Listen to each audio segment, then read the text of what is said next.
My name is Piper, 35 years old, a single mother and an architect living in the suburbs of Colorado. I thought my niece's birthday party was just a typical family gathering, until my ex-husband showed up pale-faced and leaned in to whisper, "Take Sophie and get out." No. Don't ask anything. Just go. My heart pounded as I grabbed my daughter and ran across the lawn. The cake hadn't been cut, the candles were still burning, but something inside me shattered. I didn't know what waited behind that door. I just knew that from that moment on. I couldn't trust anyone in my family anymore. Have you ever felt like the greatest danger to your child might be someone from within your own family? If you've ever had doubts but were dismissed as too sensitive, leave a comment below. Tap like if you believe some things should never be kept quiet. And don't forget to subscribe, because the story I'm about to tell might just make you keep your headphones on. I drove Sophie home, my chest burning with unease. She had dozed off in the back seat, clutching her faded pink unicorn with both arms. I'd never seen Graham that panicked before, and if he said run without explanation, something was seriously wrong. I didn't know what scared me more, what he'd seen or what I was about to find out. By the time I carried Sophie inside, it was already dark. I tucked her into bed, gently pulling the blanket over her small shoulders. In her sleep, she whispered my name, then hugged the pink unicorn tightly like it was the safest thing in her world. I slowly unwrapped her arms, kissed her forehead, and stepped back into the living room. I needed to think. I turned on my phone and saw a new email. No sender. No message. Just a bold subject line: check the pink unicorn. My heart raced. I glanced toward the bedroom, then picked up the stuffed animal, my hands trembling. That unicorn was Sophie's birthday gift, from my sister Madison, given 3 weeks ago. It didn't play music, didn't light up, just a soft toy with a pale velvet fabric and a tiny silver horn on its head. I set it on the table, grabbed scissors, and carefully snipped along the seam at the bottom of its belly. Within seconds, a hard object dropped out. It was small as a fingernail, matte black, with a tiny dead LED light. I picked it up. It was a listening device. A microphone with a memory card slot. My throat locked. A chill ran down my spine like a window had flung open in the middle of a winter night. I inserted the SD card into a reader, plugged it into my laptop, my lips pressed tight until they bled. There were 27 files. Each was labeled only with a date and time. I picked one at random. The night Sophie and I had dinner at the kitchen table, just the two of us, laughing and talking about her day at school. My laughter played. Then Sophie's voice, cheerful, talking about a song she learned in music class. Then my voice, clear and unmistakable, saying, "You don't have to please anyone, not even Aunt Madison." I closed the file. My hands weren't trembling anymore. They were clenched. I opened another. The night Sophie had a high fever and I sat by her bedside all night. My voice was hoarse. "I'm here, baby. I'm not going anywhere. Just sleep, okay?" Then her soft sniffles. Then silence. Someone had listened to us. Had eavesdropped on our most vulnerable moments. Moments sacred to a mother and daughter. I opened another file. I didn't want to, but I couldn't stop. Sophie's birthday. Her sweet voice rang out. "Aunt Madison said Mom gets sad a lot, so I shouldn't ask too many questions." Then my voice. "It's okay, baby. You can always ask. I'll always listen." The truth hit me like a tidal wave. Someone, maybe Madison herself, was building a case. Trying to prove I was unstable, emotional, hard to manage. And the only tool she needed was the trust of a child, and a stuffed animal. I shut the laptop, pulled the card out, and locked it in my jewelry box. I returned to Sophie's room. She was curled on her side, breathing softly. I sat at the edge of the bed, brushing a curl away from her forehead. "Sweetheart, did anything ever seem strange about the unicorn?" I asked softly, not expecting an answer. Sophie stirred, her eyes fluttering halfway open. "Aunt Madison said to keep it safe, because it knows how to keep secrets." I froze. "What secrets, honey?" I whispered. She said, "If Mommy's sad, just hug the unicorn. It'll understand. It'll listen for me, so I don't have to say anything out loud." I didn't know whether to scream or cry. That kind of manipulation, it was subtle, calculated, and terrifying. For a 6-year-old, it was the fastest way to plant trust in an inanimate object, while quietly pushing the real loving parent aside. I said nothing more. just kissed her forehead and told her I loved her. Then quietly stepped out and closed the door behind me. The living room was dim, lit only by the faint glow from the kitchen. I stood still for a long time, still holding the torn piece of unicorn fabric in my hand. My throat was bone dry. I picked up my phone, snapped a picture of the microphone and sent it to Graham with one line. "You knew something. Why did you warn me?" A minute later, the screen lit up. He was calling. I answered without thinking. His voice was low, calmer than it had been that afternoon. "I used to trust Madison. He came to me a month ago. Said you weren't doing well. That Sophie needed a more stable home. She wanted me to help her get custody." I stayed silent. But after I received the gift she sent directly to my place, a kid's smartwatch, I got suspicious. I opened it up. It had a mic inside too. I had to grip the arm of the chair to steady myself. And then, seeing the way she pulled Sophie aside today at the party, I knew she'd gone too far. I closed my eyes. Heat rose in my chest. Not because Graham had once betrayed me, but because now I saw it clearly. The person I once called my sister was using everything I loved most to dismantle me from the inside. And the scariest part? She was doing it with the gentlest smile, the most innocent gifts, and a sweet presence no one would ever suspect. After the call with Graham, I sat frozen in the living room, staring into nothing. 3 years ago, when I divorced him, I thought the nightmare was over. But it turns out it was only beginning. Madison, my sister, had always played the part of the helpful aunt. Visiting often, telling me to rest, offering to help with Sophie.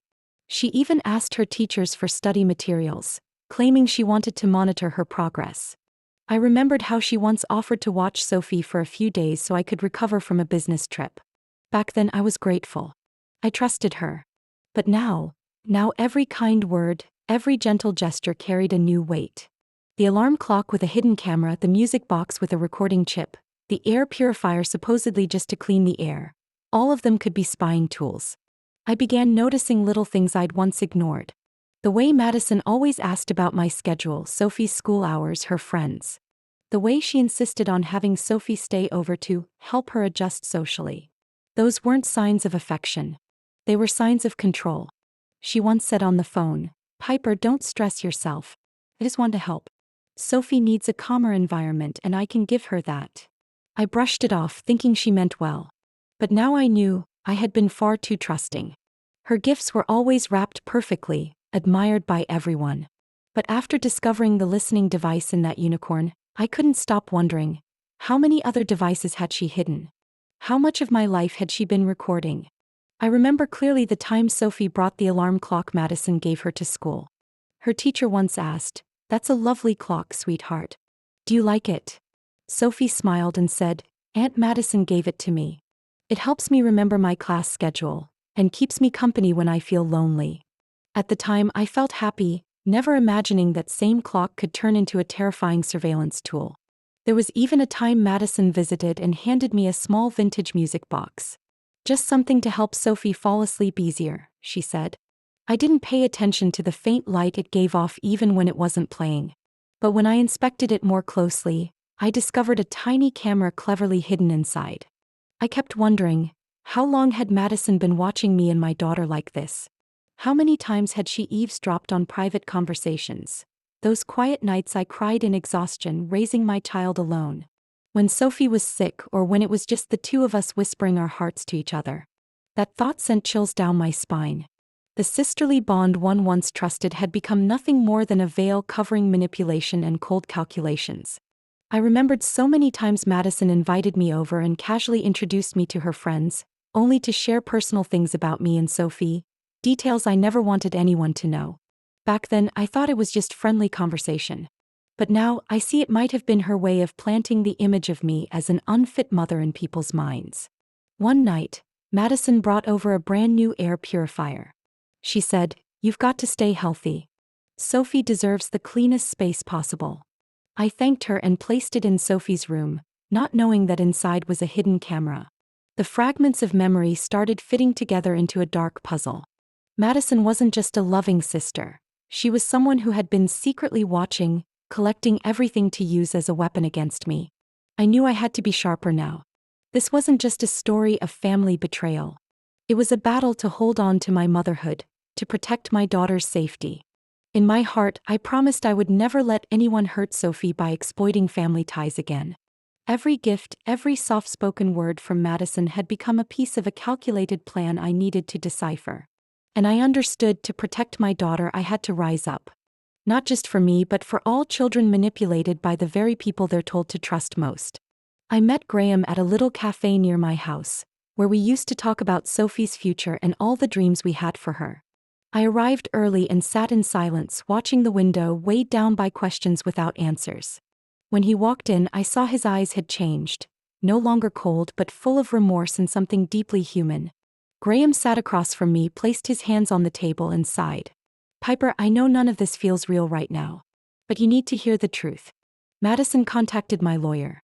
She claimed you were mentally unstable and unfit to care for Sophie." His voice dropped, heavy with guilt. I stared at him, eyes wide, anger surging inside. Madison said that? Based on what? I trusted her. My voice cracked. I couldn't believe the sister I once loved could say something so cruel. He nodded. She used recordings, data I didn't know where she got it from. She implied you were easily agitated, depressed after the divorce, and that Sophie needed a more stable environment. I didn't want to believe it, but the more I looked into it, the clearer it became. She was orchestrating a custody takeover. I sat there, heart pounding, feeling betrayed not just by Madison but by Graham too, the man who had once been my husband, the father of my child. "How long have you known about this?" I asked, my voice trembling. "Why didn't you tell me sooner?" Graham lowered his head, eyes filled with regret. "Before the divorce, I had a brief affair with Madison. I thought it was a mistake, something meaningless. But it got out of control. I'm sorry I kept it from you. But I want to make it right. I want to help you and Sophie." His words hit me like a hammer. I felt rage, pain, betrayal, yet I could also sense sincerity in his voice. "Then what do you plan to do now?" I asked. He looked me in the eye. "Whatever it takes. We need to gather evidence. We need to confront Madison and stop her from destroying your life, and Sophie's. I want to fix what I've broken." I exhaled slowly, a slight relief settling in. "Thank you. Sophie needs both of us. But this won't be easy. Madison's not just my sister. She's clever. She plans everything." Graham nodded. "I know. She seems kind on the outside, but I've seen the coldness behind her eyes. She won't hesitate to use whatever she can to get her way." I told him about the suspicious gifts, the listening device I found in the pink unicorn, the times Madison went to Sophie's school asking for lesson plans, offering to keep her for a few days. He listened closely, nodding occasionally. "This isn't love anymore. It's control. I didn't see it before, but I can't deny it now." We talked for hours, planning how to outmaneuver Madison smartly, how to take back Sophie's safety and mine. Graham promised to stay by my side through court, through everything. As I walked home, the street lights flickered overhead, and my heart was full of both hope and dread. But with Graham beside me, I knew I wasn't alone. And I would fight to protect my daughter, even if it meant standing against the very people I once called family. I don't even remember when I opened the SD card again. Maybe it was after Sophie had fallen asleep, her soft breathing echoing from the hallway. I sat in front of my laptop, the pale blue screen lighting up my face, and something told me there was more I needed to know. I played the recordings with headphones, not wanting to wake her. Most were just the daily rhythms of our lives. Kitchen sounds, Sophie reading, me humming lullabies. But one file stood out. It was recorded on a Saturday when Sophie was at Madison's house. I remembered that day well. Madison had called and said, "Take a break. Let Sophie spend a few hours with me. It's been a while since we had some one-on-one time." I'd agreed, exhausted, still believing my sister simply adored her niece. I hit play. The recording began slowly. Sophie's voice, cheerful and bright. "Auntie, I finished my drawing." Madison replied in her familiar, gentle tone, "It's beautiful. Is that your mom in the picture?" "Yes," Sophie said. "It's me and Mommy sitting on the couch. There's the pink blanket too." Madison chuckled softly. Then her voice dropped, lower, slower. "Sweetheart, if one day your mom acts strange, you have to tell me, okay? Because sometimes grown-ups get sick without knowing it." I froze. Sophie answered with the kind of innocence that broke my heart. But mommy's just a little sad sometimes. What kind of sickness? Madison paused. Then whispered like honey poured over poison. Some sadness, if you don't treat it, becomes illness. And if you're too close, it can affect you too. I just want to keep you safe. I ripped the headphones off like they were burning me. My breath caught. My heart pounded so hard it felt like it might break my chest. I clutched the edge of the desk to stay upright. I don't know how long I sat like that. My throat was raw, my eyes blurred. In the hallway, Sophie still slept, holding her old stuffed bunny, her face peaceful, untouched by the cruelty she didn't even know existed. But inside me, something had shattered. I rewound the recording, this time to make sure I hadn't misheard. Every word Madison spoke cut deeper into the last bit of trust one had left. She was planting deliberate doubt in my child's mind. A quiet, calculated manipulation. No threats. No scolding. Just the gentle tone of someone you're supposed to love. With fake affection and a voice so sweet it gave me chills. I remembered the time Sophie asked me strange questions that left me uneasy. Mom, why do you stare out the window so much? Or, Mom, if I'm sad, does that mean I might get sick like you? I'd thought it was just childish curiosity. I had no idea she was trying to make sense of a world twisted by someone else's words. I got up and walked into Sophie's room. I didn't mean to wake her. I just needed to see her face to make sure she was still here, still mine, still not taken from me by poisoned words. I sat on the edge of her bed, gently brushing the hair from her forehead. Sophie shifted slightly, lips parting. Mom. I leaned closer and whispered, I'm here, sweetheart. She blinked a few times, then opened her eyes and looked at me. Mom. I'm sorry if I said something that made you sad. I squeezed her tiny hand, holding back tears. No, baby, you didn't do anything wrong. Who told you that you did? Sophie didn't answer right away. She turned to the ceiling, her gaze drifting like she was trying to find the right words. Aunt Madison said, sometimes moms don't know what they're doing. But I don't believe it. Because I see you're just a little sad sometimes. That's not wrong. I couldn't stop the tears. Her words felt like an invisible hug wrapping around my cracked heart. But I was terrified too. Madison had planted a seed of doubt in my daughter's mind, and even at her young age, Sophie was fighting not to let it take root. I pulled her close, whispering into her ear, I'm okay. And I'll never let anyone make you think I don't love you or that I would ever hurt you. Promise me that. Sophie nodded, her eyes drifting closed again, lips forming a small smile. I know. You're my home. I sat there for a long time, holding her in a silence that had no name. But in my chest, something had ignited, a fire of resolve. I would not let Madison keep doing this. Not to me. And absolutely not to my daughter. That night, after Sophie had fallen asleep, I didn't return to the living room like usual. Instead, I went straight to the basement, where I'd stacked the old moving boxes after my mother passed. There was a wooden trunk pushed against the far wall, covered in a faded canvas sheet. I hadn't opened it since the funeral. But something inside me told me tonight was the night. As if a forgotten piece of my memory was calling out. I pulled off the cover and lifted the lid. The scent of old wood and dried flowers hit me hard. Inside were my mother's embroidered handkerchiefs, old photographs, random trinkets no one used anymore. And at the bottom of the trunk was a dark brown leather journal, its spine frayed from age. I recognized it instantly. My mother's diary. I carried it upstairs and sat at the kitchen table, letting only the soft light above illuminate the pages. The first page bore her handwriting, neat, slanted slightly like willow branches. I flipped through a few entries. Notes about cooking, the backyard garden, how her migraines worsened when the weather changed. But then I came across this. I worry about Piper. She's sensitive and easily hurt. But every time she tries to speak up, Madison interrupts or corrects her. She's been doing that since they were little. I froze like something had gripped my chest. I turned the page. Madison can't stand when someone else gets more affection. I see it clearly.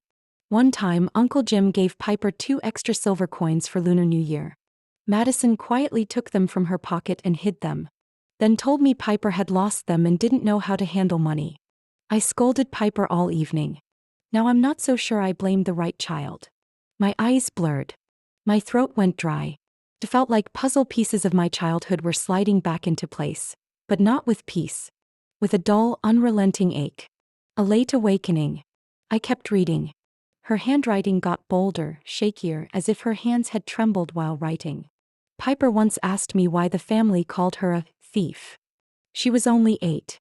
But somehow Madison had convinced everyone it was true. I'm starting to fear my eldest daughter. She builds stories without blinking. No tears. No remorse. I clutched the diary to my chest, sobbing silently. I had grown up in a staged production, always cast as the troubled one, while Madison starred as the golden child. I never understood why I always felt guilty, like I had to try twice as hard just to be loved the same. Now I did. It wasn't because I was weak. It was because someone had rewritten my story, with cold ink and a soft smile from behind the curtain. I flipped to the last page. The handwriting was trembling but deliberate. I want to believe Madison will learn to love in a healthier way. But I'm not sure Piper can ever break free from the shadow her sister created. If someday she finds this journal, I hope she knows I believe her. And I'm sorry I didn't protect her more. I closed the journal, sitting motionless in my chair, completely drained. Memories flooded in like a storm. The time I was locked in the shed for spilling water, when it was Madison who pushed me. The time I got a perfect score on an essay and Madison whispered to Mom that I had copied it. The time Mom canceled my school trip because she couldn't trust me to care for myself. I'd thought she didn't believe in me. But now I knew she'd been poisoned by a string of quiet lies. I placed the journal in a drawer and locked it, but not from my heart. If anything, I felt lighter. Because finally, I wasn't the only one wondering why I was always wrong in the family story. Now I knew that distortion had been crafted long ago by someone I used to call sister. I was folding laundry in the bedroom when the phone rang. The caller ID showed the preschool office. I wiped my hands and picked up, still in a good mood. "Hello, this is Piper." On the other end was Emily, the admin who usually emailed about tuition or field trips. But today her voice carried hesitation. "Hi, Miss Piper, I'm sorry to call at this hour. We need to verify some information regarding Sophie's legal guardianship." My brow furrowed. Guardianship? What's going on?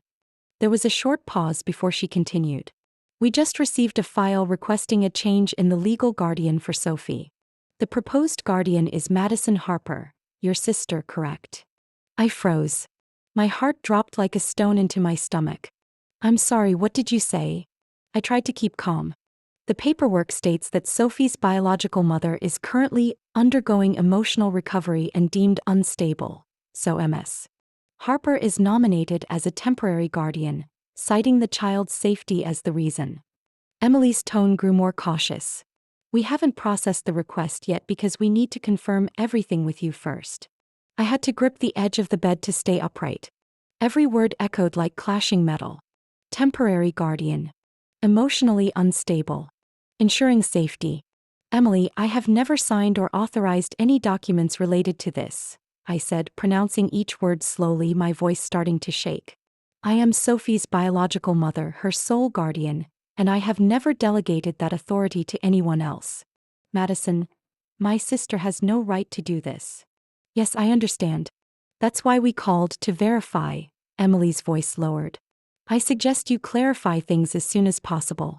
The file includes some documents, a copy of a psychological evaluation, and a few quoted lines from what appear to be voice recordings. I haven't reviewed them in detail, but the content has made us proceed with caution."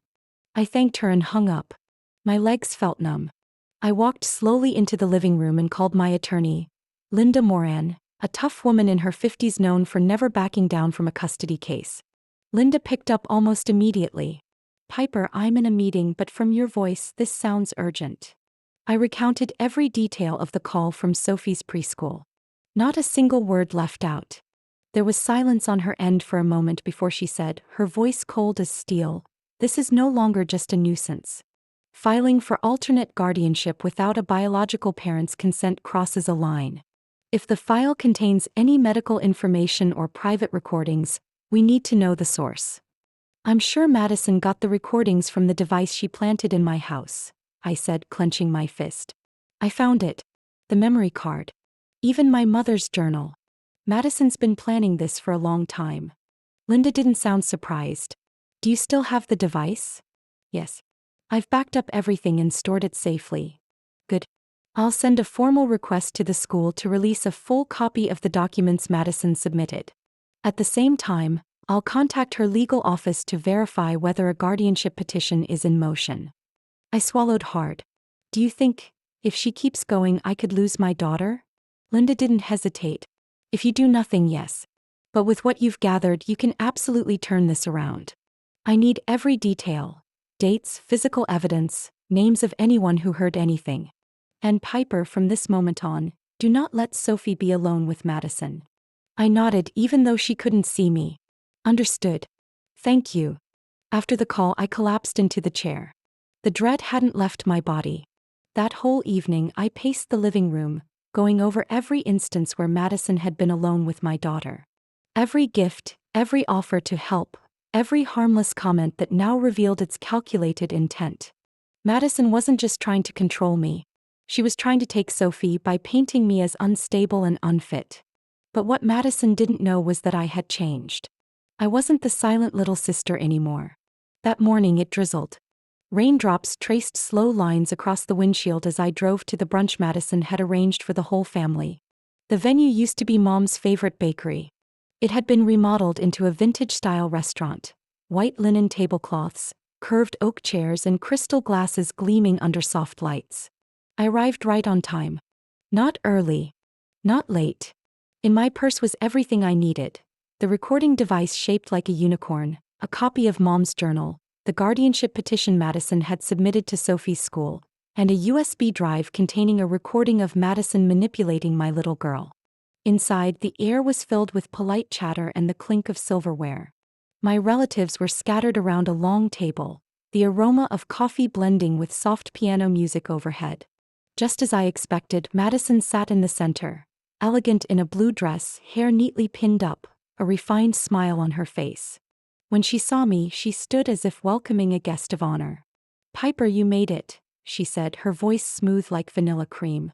"We just ordered. Your seat's over there." She pointed to a lone chair at the end of the table, away from everyone, near the window. I sat down, placed the napkin in my lap, and said nothing. Beside me, Uncle Scott flipped through the menu. Across from me, Cousin Alyssa avoided eye contact. No one asked how I was. No one made conversation. The atmosphere felt rehearsed, like a script had been handed out and I was the unexpected character. After some small talk about the weather, Madison gently pushed her water glass aside and crossed her arms. Her voice slow and deliberate, she said, "Actually, I invited everyone today not just for a meal. I'm worried. About Sophie. And about Piper." I looked up. Every eye turned toward me. "Piper," Madison said with feigned concern, "I know it hasn't been easy. Being a single mom is tough. But sometimes, the ones closest to the child don't realize when they need help." I said nothing. I waited. Madison pulled out a stack of papers from her purse and laid them on the table. "These are things I've gathered. Some recordings. Things Sophie has said. You cry a lot, Piper. You don't sleep. There've been days Sophie went to school looking frightened." Still silent, I glanced from the papers to the face of the sister I once trusted most. Madison went on, her voice as soothing as a teacher's. "This isn't an attack. It's concern. Sophie needs stability. You need rest. And if you agree, I could help as a secondary guardian. Just temporarily." At that moment, I placed the USB drive on the table. Then I looked her in the eyes. "You're good at speeches," I said quietly, "but if you're going to stage a show, you should be more thorough." Madison frowned. I opened the USB, plugged it into the tablet I brought, and hit play. The sound echoed gently through the cozy brunch atmosphere. "If your mom acts weird, tell me, okay? Because sometimes adults are sick and don't realize it." A faint gasp came from Aunt Gloria's direction. "But Mom's just a little sad." "What sickness?" Sophie's voice rang out, innocent and clear. I turned off the speaker and looked at everyone. That's Madison's voice. And my daughter's. In Madison's house. She didn't just speak behind my back. She planted doubt in a 6-year-old's mind. Madison tried to compose herself, her lips tightening. "You're misinterpreting." I raised my hand. "I'm not finished." I pulled out a printed page from Mom's journal. Page 42. Mom wrote, Madison can't stand anyone being loved more. She corrects Piper in front of guests. Once, she made up a story about Piper stealing New Year's money just to be praised. I'm not blind anymore. Next, I laid out a scanned copy of the guardianship request Madison had submitted. I've contacted a lawyer. You filed this behind my back, claiming I'm mentally unstable. But you didn't expect me to gather evidence too. Madison gave a small, bitter smile. What are you going to do? Drag the whole family into court? I looked at her, calm and steady. If you don't stop, I'll hand over everything to child services and the press. I have a lawyer. I have the file. I have the original devices. And I have the truth. You, Madison, have only a script written from jealousy. The table went silent. No one moved. No one could maintain their facade anymore. Uncle Scott put his spoon down. Madison, did you really do all this? Madison didn't answer. She just stared at me, visibly shaken. For the first time in years, she had lost control in front of me. I stood up. I'm leaving this brunch because I have a daughter waiting at home. But if anyone here wants to question my ability to be a mother, say it now. Otherwise, I'll let the court speak for me. And with that, I walked out. Not out of anger, but because I had finally reclaimed my voice. No one, not even Madison, could rewrite my life story again. The morning of the hearing, I woke up earlier than usual. No alarm. No coffee. My heart thumped like a drum in my chest, as if my body knew today marked the end of one chapter and the beginning of something, maybe not easier but finally real. I dressed in a soft gray outfit, my long coat buttoned carefully like armor. In my bag were all the materials: the memory card, the recording device, the scans of Mom's journal, Madison's petition to the school, and Sophie's drawing. And one more thing only I could carry: faith that I wasn't stepping into court to beg for belief, but to prove that I would no longer be silent. The courtroom wasn't large.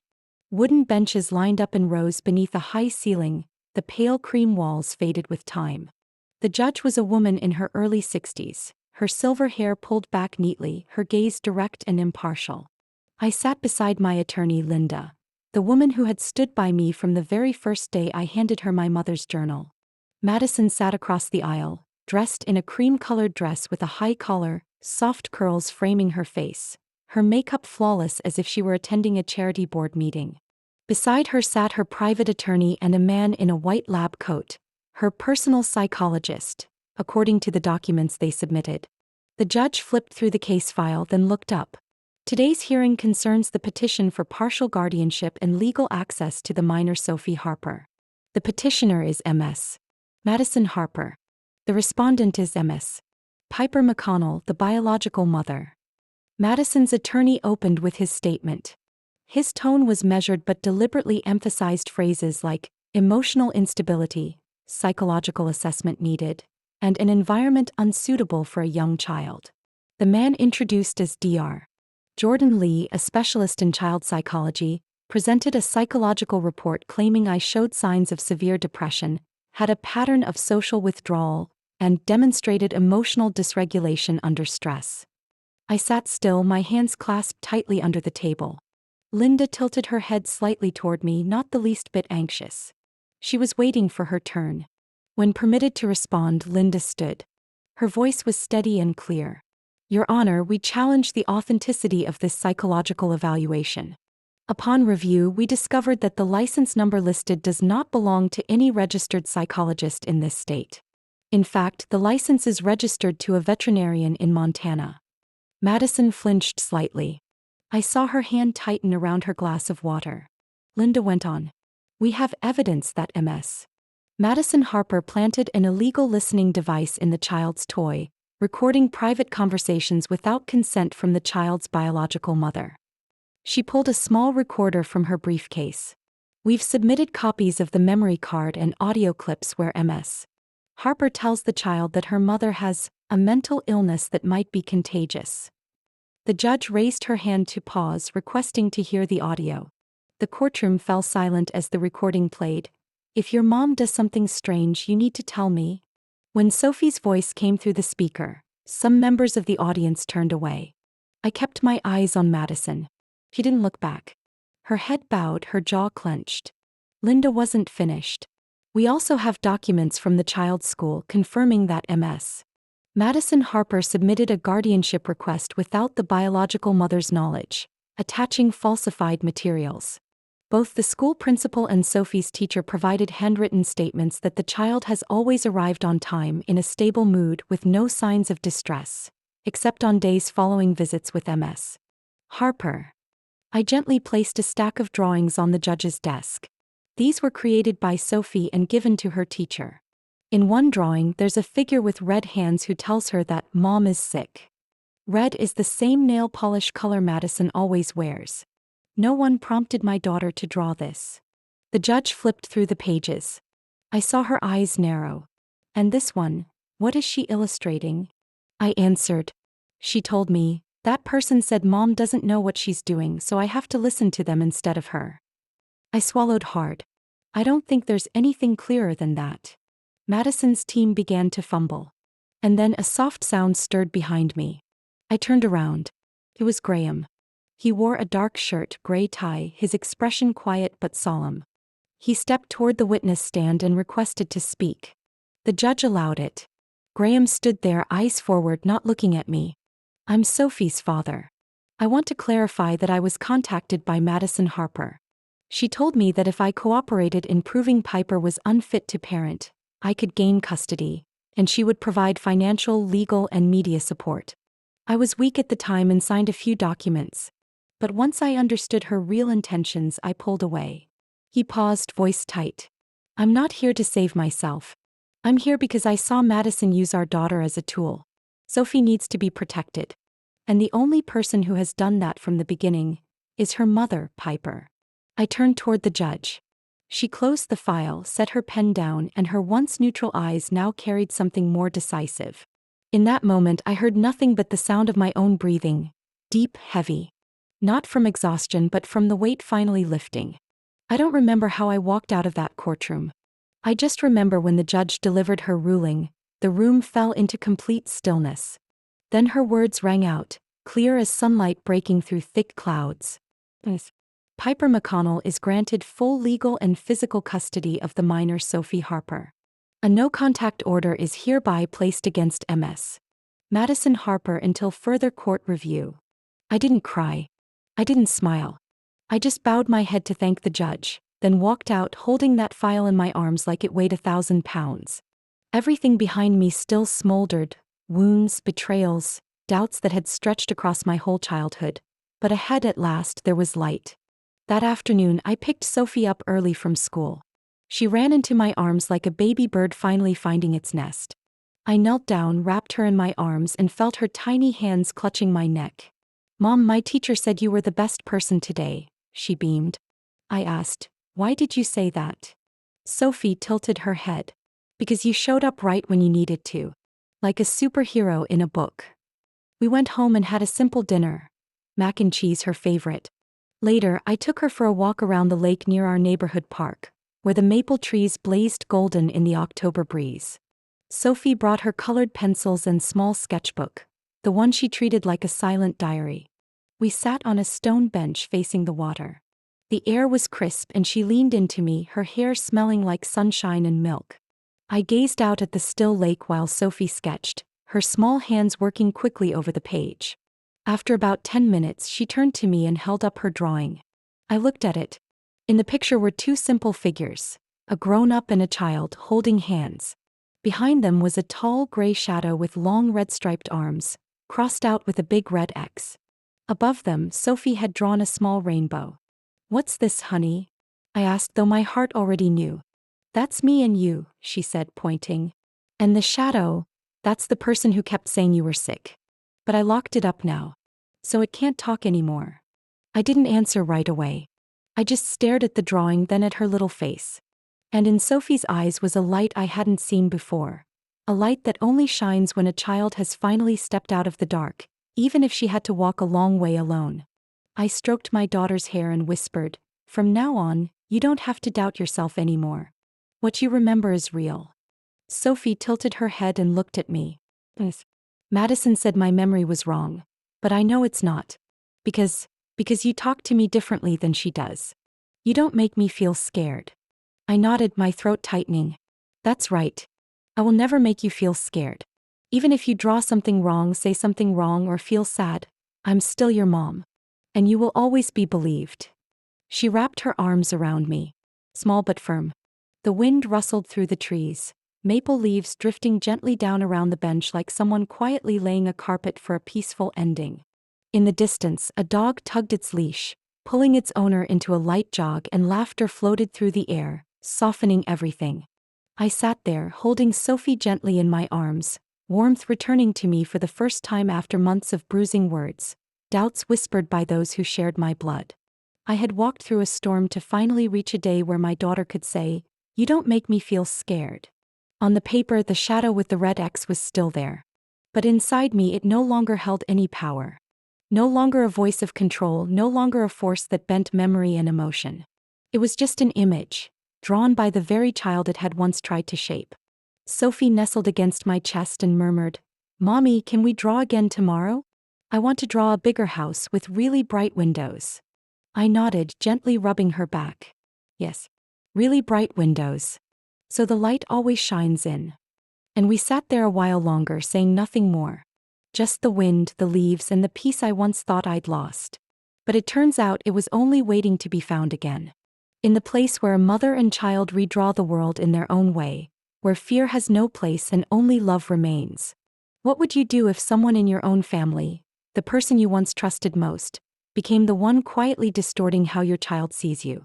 Would you stay silent to keep the peace, or speak up to protect the truth and the child slowly being pulled away from your arms? I'm not sharing this story to complain, but to remind us that sometimes, the ones who hurt us don't come from far away. They share our last name. They call us by familiar words. And yet they quietly nurture resentment beneath their smiles. If you've ever experienced something that made you doubt your own memory or feelings, share it in the comments. Somewhere out there, someone might be finding pieces of themselves in your words. And if you believe every child deserves to grow up in unconditional love, if you want to hear more honest, moving stories about families and the ties that often seem impossible to untangle, don't forget to subscribe to the channel. Because each week, another journey will be shared. Not to lecture, but to listen, to understand, and to remind us that sometimes, the bravest thing we can do isn't forgiveness. It's holding on to the truth.